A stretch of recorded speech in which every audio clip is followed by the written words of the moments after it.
Hello and welcome to our explainer. Today, we're jumping into a really fascinating medical mystery. We are on the hunt for a true master of disguise, a parasite that's been fooling doctors for over a century. It's called the Great Imitator, but you might know it as the Oriental lung fluke, or Paragonimus westermani. Okay, let's dive right in. The whole story here really starts with a clinical puzzle. You see, a patient can show up with some pretty serious symptoms, but all the obvious clues, well, they can send doctors down a completely wrong path, sometimes for months on end. Just imagine this for a second. A patient comes in with a cough they just can't shake. They're coughing up some discolored, maybe even bloody phlegm. You do a chest x-ray and you see some things that look, well, worrying. What's the first thing that pops into your head? For most doctors, the alarm bells for tuberculosis start ringing loud and clear. It's a classic textbook case, right? Well, not so fast. In this case, that diagnosis would be wrong. And this, right here, is why Paragonimus westermani has earned its nickname the Great Imitator. It is an absolute expert at mimicking other diseases, which, you can imagine, leads to misdiagnosis all the time. So if it's not tuberculosis, what in the world are we dealing with? Let's go ahead and meet the real culprit behind all these confusing symptoms. The organism we're talking about is Paragonimus westermani. So first off, it's a parasitic fluke. That means it's an endoparasite. It lives inside its host. And this isn't some simple single-celled protozoan. No, this is a complex, multicellular animal, a metazoan. And its favorite place to call home? Deep inside the lungs of mammals. And that includes us. And get this, for a piece of history, the parasite's story, at least in Western medicine, doesn't start in some remote jungle. It actually begins in a European zoo. It was first identified in 2 tigers that had died at the Artis Zoo right in Amsterdam, and the species name, westermanii, was given in honor of the zoo's director at the time, a man named Peter Westerman. Pretty wild, huh?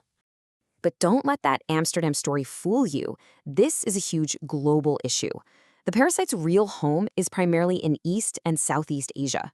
We're talking about hundreds of millions of people living in at-risk areas, especially in places like China, Japan, and the Philippines.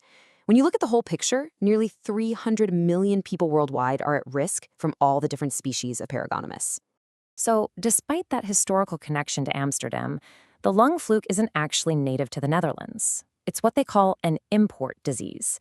It's something doctors there mostly see in immigrants from regions where it's common, or maybe in travelers coming back from Asia who got a little adventurous with the local food. So that brings up a really important question. How does this parasite get from a stream somewhere in Asia all the way into a person's lungs? Let's trace its pretty remarkable and honestly kind of terrifying journey. The life cycle is this amazing, complex dance that needs at least 3 different hosts to work. It all starts in a tiny freshwater snail. That's where the parasite multiplies like crazy. From there, it moves into a second host, usually a crustacean like a crab or a crayfish. And finally, it waits to get to its definitive or final host, a mammal that happens to eat that infected crustacean. Okay, let's look at the whole journey. This fantastic diagram from the CDC lays it all out perfectly. The parasite's eggs get passed from an infected mammal into fresh water. There, they hatch and infect a snail.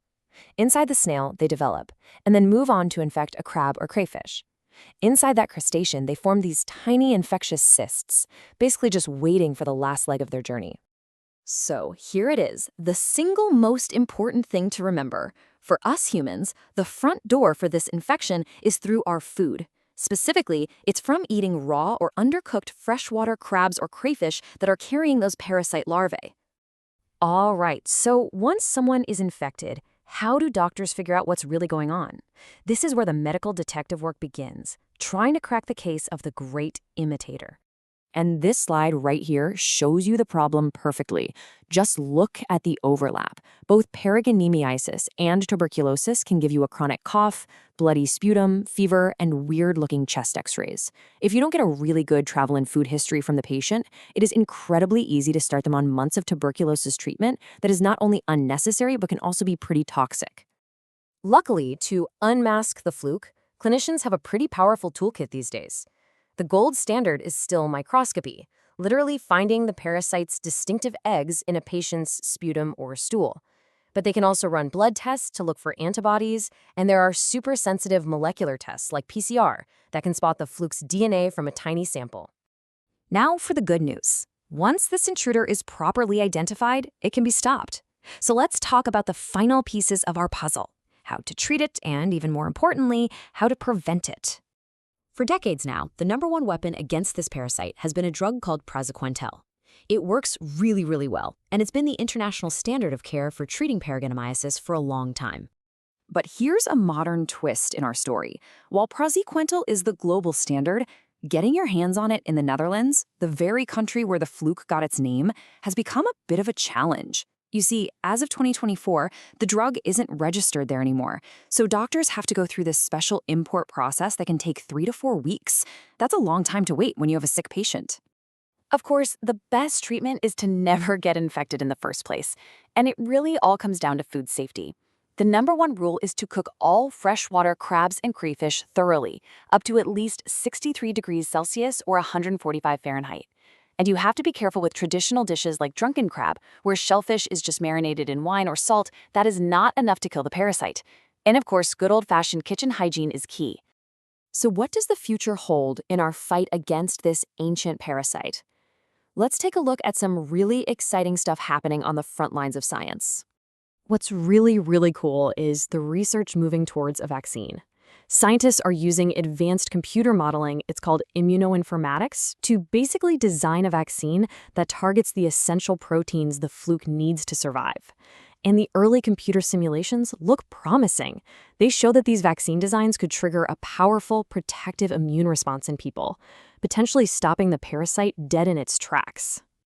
And that kind of leaves us with one final thought to chew on.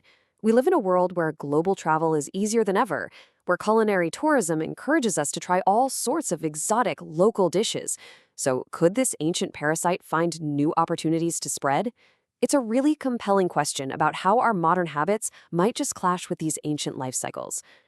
Just so you know, we put this whole explainer together using a Gemini deep search. If you want to go even deeper into the research for yourself, you can find a complete list of all our sources in the Notebook LM document that's linked down in the description.